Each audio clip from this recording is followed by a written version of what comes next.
내가 세상을 이겼노라 라고 말씀하셨죠. 우리가 세상을 이길 수 있는 이유는 뭐냐면 이미 주님께서 십자가와 부활로 세상을 이기셨기 때문에 그렇습니다. 이 예수님께 붙어있는, 즉 그리스도께 연합을 통해서 우리는 이길 수가 있는 것입니다.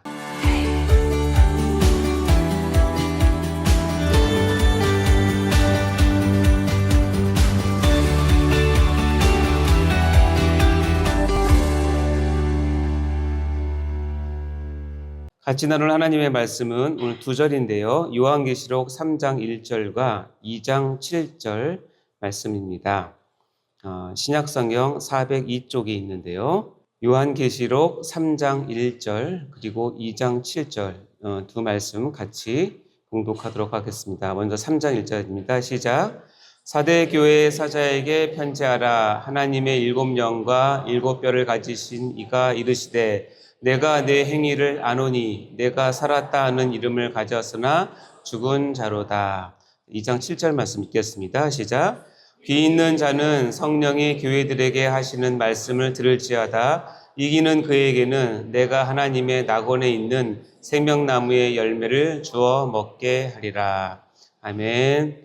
자, 사랑하는 성도 여러분, 이렇게 혹시 여러분은 우리 예수님께서 교회를 얼마나 사랑하시는지 알고 계십니까? 제가 감히 계시록을 가지고 설교를 해보겠다고 이게 덤벼들었다가 지금 아주 혼쭐이 나고 있습니다. 계시록의 말씀을 접하면 접할수록 우리 예수님께서 교회를 얼마나 사랑하고 그리고 애정어린 눈빛으로 바라보시고 계신지를 제가 마음 깊이 느끼게 되었습니다. 야, 참 이 계시록 말씀은 예수님께서 그 사랑하는 교회에게 건네준 러브레터구나라는 생각이 들었습니다. 자, 주님이 친히 주신 이 러브레터를 이 부족한 제가 어떻게 성도분들께 잘 전달해 드릴 수 있을까라는 부담감이 확 몰려왔기 때문에 그렇습니다. 정말 눈물 없이는 못 읽는 그런 러브레터. 폭삭 속았수다라는 드라마보다 더 심금을 울리는 감동적이고 아주 센세이션한 한 편의 드라마인 것 같습니다.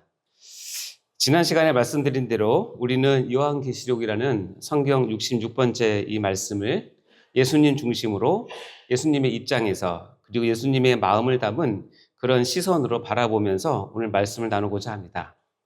그래서 오늘 계시록 속의 예수님 이야기 시리즈 두 번째로 설교의 제목은 아시는 주님, 이기게 하시는 주님, 계시록 2장 3장입니다. 우리 같이 한번 읽어볼까요? 시작. 아시는 주님, 이기게 하시는 주님, 계시록 2장 3장. 네. 자, 오늘은 요한계시록 2장과 3장을 배경으로 합니다. 다들 아시겠지만 이 부분은 계시록의 7교회 이야기가 적혀 있는 아주 유명한 부분입니다. 이 하나하나를 다 저희가 할 수 없어서 저번에 아시겠지만 작년에 계시록의 7교회 이야기를 제가 이렇게 한 게 있는데요. 혹시 그 영상을 보시면서 참조하시면 좋겠고요. 오늘은 이 7교회를 잘 이해하는 것이 어쩌면 계시록을 푸는 매우 중요한 열쇠와도 같은 그런 곳입니다. 먼저 계시록 1장은 우리 저번 시간에 봤지만 서론과 같은 부분으로서 이 계시록은 예수 그리스도의 계시라고 선포하고 계시고요. 예수님의 영광스러운 현현 그리고 그분이 어떤 분인지를 이렇게 소개합니다. 그러면서 바로 1장에 사도 요한에게 내가 본 것을 편지로 써서 반모섬 건너편 즉 소아시아의 7교회에 보내라고 하십니다. 즉 편지의 수신자로서 7교회를 지정을 해 주십니다. 자, 여기 보면은 그 1장 11절 말씀에 보면 돼 있죠. 반모섬 건너편에 에베소, 서머나, 버가보, 두아디라, 사데, 빌라델비아, 라우디게아 이 순서대로 이렇게 편지를 이렇게 가게 됩니다. 이 순서는 그 당시 1세기 당시에 우편으로 사용되었던 그 길을 따라서 이 계시록의 편지가 전달되는 순서입니다. 그리고 이 편지 안에서 예수님은 이 7교회를 향해서 일일이 하나하나씩 각 교회에 러브레터를 보냅니다. 그 내용이 바로 오늘 다루는 계시록 2장 3장의 내용인 것입니다. 자, 그러시면서 예수님은 자신을 교회 사이를 이렇게 거니시는 이로 자신을 소개합니다. 그만큼 교회와 밀접한 유대감을 가지고 같이 있고 싶어 하시는 그런 주님의 마음을 우리가 읽을 수 있을 것입니다. 요한계시록 1장 20절부터 2장 1절 말씀 한번 읽어볼까요? 시작. 내가 본 것은 내 오른손에 7별의 비밀과 7금촛대라. 7별은 7교회의 사자요 7촛대는 7교회니라. 에베소 교회의 사자에게 편지하라. 오른손에 있는 7별을 붙잡고 7금촛대 사이를 거니시는 이가 이르시되. 여기 보면 해석은 어렵지 않습니다. 왜냐하면 여기 보면 7촛대는 7교회라고 이미 딱 선언하고 시작하시기 때문에 금방 읽은 말씀처럼 7금촛대를 다니시는 이를 이렇게 예수를 소개하는데, 예수님께서 7 그 교회 사이를 늘 다니시면서 부지런히 교회를 돌보고 계신다라는 뜻으로 해석하면 됩니다. 어렵지 않죠? 자, 우리 예수님의 모습을 한번 상상해 볼까요? 아주 멋지고 위엄 있는 그 복장과 그 모습으로 눈에 하트를 뿅뿅 날리면서 자신이 가장 사랑하는 교회 사이를 하루도 빠짐없이 아주 불이 나게 거니시는 그 예수님의 모습을 한번 상상해 보시기 바랍니다. 상상만 해도 미소가 지어지는 그런 모습입니다. 자, 그런데 여기서 어떤 분들은 이렇게 얘기합니다. 야, 이 이야기는 지금부터 2000년 전 교회 이야기인데 지금 왜 우리가 이것을 배웁니까? 라고 궁금해 하시는 분도 있습니다. 여러분은 어떻게 생각하세요? 우리 개혁주의 해석은 이렇게 생각합니다. 먼저 이 7교회가 실제로 아까 지도에서 봤던 그 소아시아에 존재했던 교회들이라는 사실을 전제로 합니다. 에베소부터 시작해서 서머나 다음에 라오디게아까지 요한 당시 실제로 지역 교회였고, 그리고 그들이 그 처한 어려운 상황, 즉 황제의 아주 무지막지한 핍박과 그리고 교회 내 세속화, 교리의 혼란 등에 맞추어서 각 교회에게 맞는 말씀을 주신 것으로 우리는 확인을 할 수 있습니다. 그러면서 동시에 이 7이라는 숫자는 성경에서 완전수로 사용되기 때문에 7교회는 단순히 과거 교회뿐만 아니라 모든 시대, 모든 지역의 교회의 그 유형적 모습을 대표한다고 우리는 해석을 합니다. 따라서 오늘날의 교회도 이 말씀 앞에서, 즉 요한계시록 2장과 3장의 말씀 앞에서 자기의 모습을 비춰봐야 하며 동일한 교훈을 받아야 한다고 우리는 믿습니다. 우리 개혁신학에서는 요한계시록 2장과 3장을 전 세대, 오고 오는 세대의 모든 세대를 향한 그리스도의 목양서신으로 이해를 합니다. 그러니 성경이 명확히 말씀하지 않는 그 추측에 빠지지 마시고 교회의 머리 대신 예수님께서 교회를 얼마나 사랑하시는지, 그리고 얼마나 또 책망하고 또 권고하고 권면하시는지에 집중해야 할 것입니다. 그리고 그 메시지를 오늘 우리 교회 생활에 곧바로 적용해야 하는 것입니다. 이것이 건강한 해석이고 또한 성도들에게 유익한 적용이 되는 것입니다. 여기에서 우리는 예수님과 교회와의 이 관계가 이 계시록을 기록하게 하는 원인이 되었다는 것을 알 수가 있습니다. 그래서 이 계시록 2장, 3장이 왜 중요하냐면 그 이후 4장 이후 22장까지 펼쳐지는 하늘 보좌의 이야기라든가 각종 환상, 종말의 징조들, 그다음에 영적인 전제, 최후 승리의 비전들이 바로 이 2장, 3장에서 교회들이 당면한 현실과 아주密접하게 연관되어 있기 때문에 그렇습니다.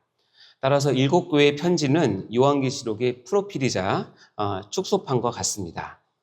즉 2장, 3장을 잘 이해해야 그 뒤에 나오는 4장부터 22장까지 이 묵시문학적 계시의 내용들을 올바르게 해석할 수 있다는 뜻입니다. 여기에 계시록 2장, 3장의 중요성이 있는 것입니다. 이렇듯 중요한 2장, 3장을 잘못 이해해서 계시록 전체를 오해하게 되고 때로는 악용하게끔 만드는 잘못된 해석과 또 이단들이 있습니다. 성도님들은 이 분별력을 위해서 제가 몇 가지만 간단하게 소개를 시켜드리자면, 먼저 잘못된 연대기적 해석, 그것을 뭐라고 얘기하냐면 세대주의자들의 오류라고 얘기하는데요. 일부 세대주의적 그 성경 교사들은 요한계시록의 7교회를 2000년의 교회사를 7시대로 나눈 예언이라고 주장을 하기도 합니다. 이렇게 하는 거죠. 에베소 교회는 교회사적으로 사도시대를 표현한 글이다. 서머나 교회는 로마 박해시대를 표현한 글이다 하면서 이 7교회에다가 교회사 2000년의 7시대를 나누어서 이렇게 짝을 져서 이런 시대는 이렇게 예언을 했다라고 해석을 합니다. 그러나 이것은 대표적인 세대주의적 해석으로서 우리 개혁주의는 이 해석을 받아들이지 않습니다.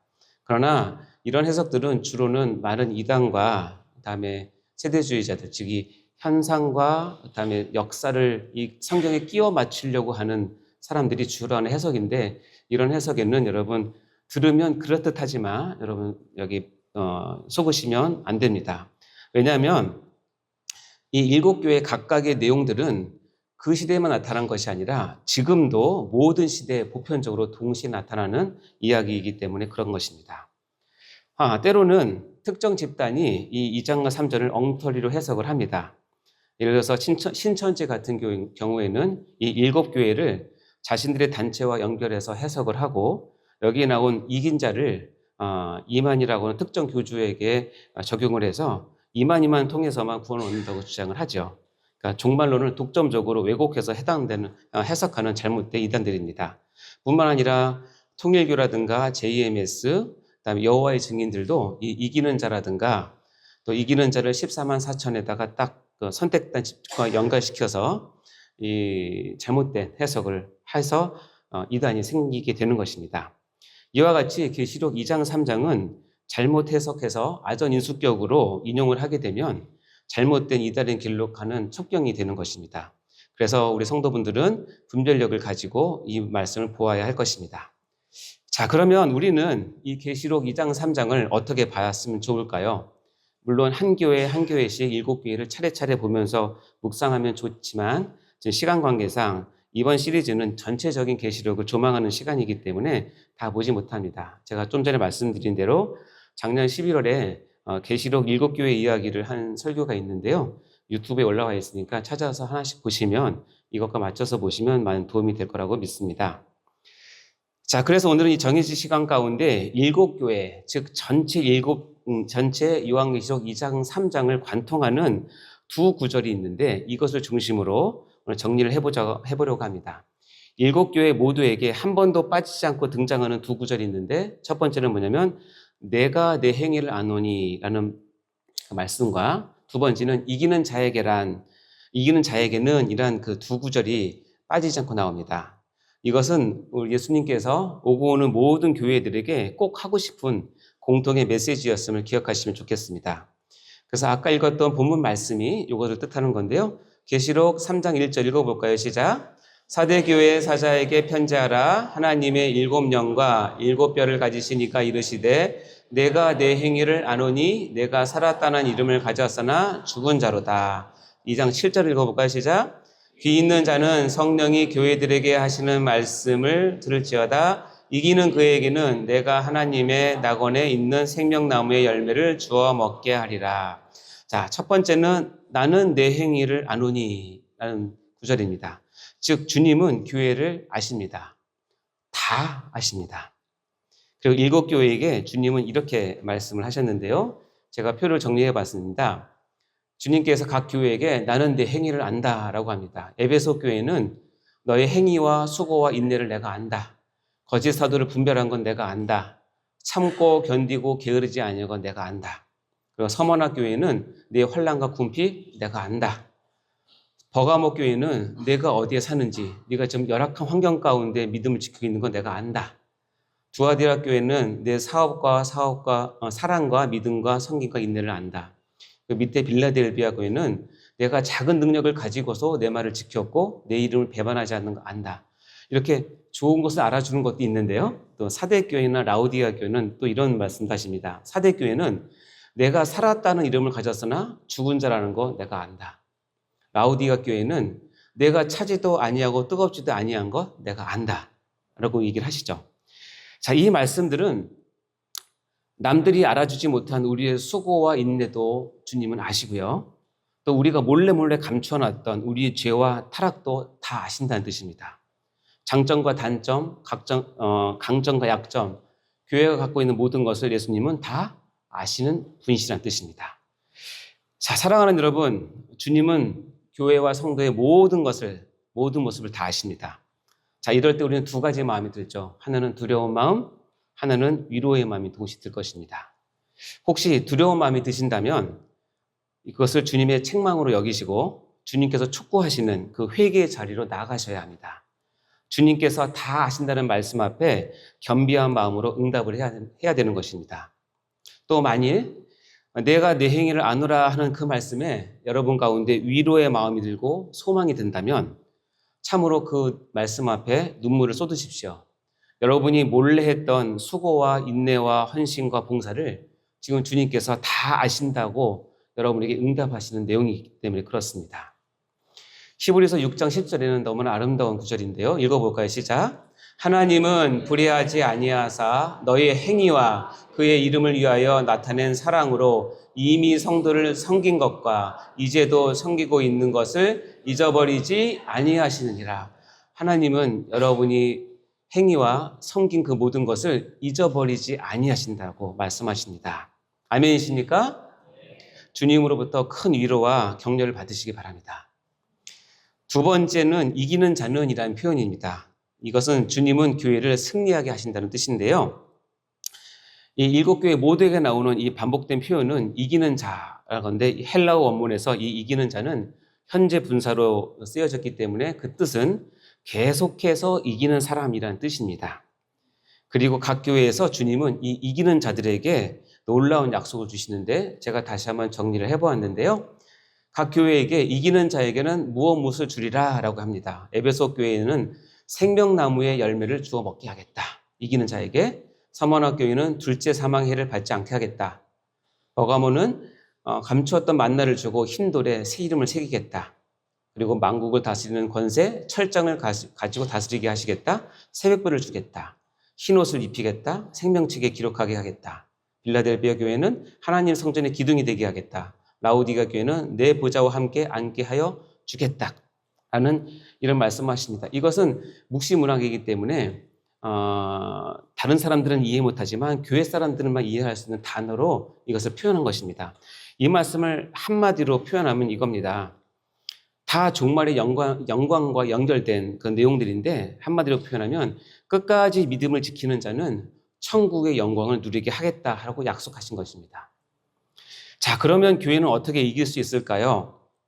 요한 1서 5장 4절에는 이렇게 되어 있습니다. 읽어보겠습니다. 시작. 무릇 하나님께로부터 난 자마다 세상을 이기느니라. 세상을 이기는 승리는 이것이니 우리의 믿음이니라. 자, 우리의 믿음이 세상을 이기고 승리한다고 합니다. 이 믿음은 무엇일까요? 그것은 바로 교회의 주인 되시는 예수 그리스도의 관계를 갖는 그 믿음을 말하는 것입니다. 즉 이기는 자라고 하는 것은 자기 힘으로 애써 이긴다는 뜻보다는 그리스도와 연합해서 결국 이기게 하신 은혜를 누린다라는 뜻에 가깝습니다. 이것을 개혁주의 신앙에서는 이것을 성도의 견인이라고 부릅니다. 참된 신자는 끝까지 믿음을 지키도록 하나님께서 은혜 안에서 그를 붙드신다는 뜻입니다. 예수님은 이렇게 말씀하셨습니다. 내가 세상을 이겼노라 라고 말씀하셨죠. 우리가 세상에 이길 수 있는 이유는 뭐냐면 이미 주님께서 십자가와 부활로 세상을 이기셨기 때문에 그렇습니다. 이 예수님께 붙어있는 즉 그리스도께 연합을 통해서 우리는 이길 수가 있는 것입니다. 그것을 믿음이라고 표현한다는 뜻이죠. 이것을 요한복음 15장 4절 5절은 이렇게 표현합니다. 읽어보겠습니다. 시작. 내 안에 거하라 나도 너희 안에 거하리라. 가지가 포도나무에 붙어있지 아니하면 스스로 열매를 맺을 수 없음같이 너희도 내 안에 있지 아니하면 그러하리라. 나는 포도나무요 너희는 가지라. 그가 내 안에 내가 그 안에 거하면 사람이 많은 열매를 맺나니 나를 떠나서는 너희가 아무것도 할 수 없습니다. 자, 이와 같이 그리스도와 연합된 성도는 어린 양이 이김으로 우리도 이긴다라는 원리로 승리를 얻게 되는 것입니다. 이기는 자는 결국 우리 주 예수 그리스도를 끝까지 믿고 따르는 모든 성도를 뜻하는 것입니다. 자, 여러분 후회함 없이 낙심 없이 포기 없이 끝까지 인내하시고 승리하시길 바랍니다. 사랑하는 성도 여러분, 요한계시록 2장 3장은 말씀드린 것처럼 요한계시록을 여는 프로필이자 안내서와 같고 실제 우리 교회의 현실을 비춰주는 거울이기도 합니다. 교회를 진심으로 사랑하시는 예수님의 이 가슴앓이 같은 글이기도 합니다. 그런 주님은 우리의 행위를 다 아십니다. 숨길 수 없습니다.